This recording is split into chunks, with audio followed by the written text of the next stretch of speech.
chemical-free swimming for the whole family in a pond that's filtered through a bog filter where you could easily grow your fresh, sweet strawberries right at your very own home.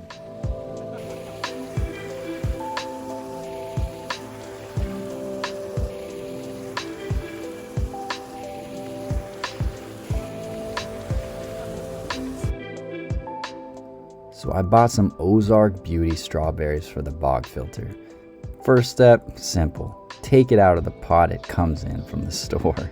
Second step is get your garden hose and spray off the dirt, as much dirt as you can without damaging those fragile roots. Because you have enough fertilizer and media in your pea gravel to fertilize the strawberries and to stabilize the strawberries. The third step of the process is turn off your waterfall. Turn off the water pump that's sending that water from your pond up to the bog filter. It's a lot easier to work with when the water isn't standing water and you're just in that pea gravel. Fourth step is to dig a hole. And this is what I love so much about working in aquaponics in the bog filter and around your pond, is even if it's a 110 degree Fahrenheit weather, it's still a joy to work with and to even dig with your hand.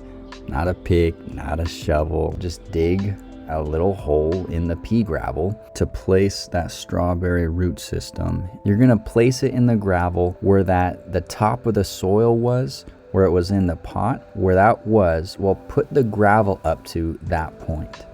You want the top of the gravel being about a half an inch or so above the water level when the water pump is on, where the roots in the gravel are underwater, plant is stabilized, but the plant is not drowning in the water.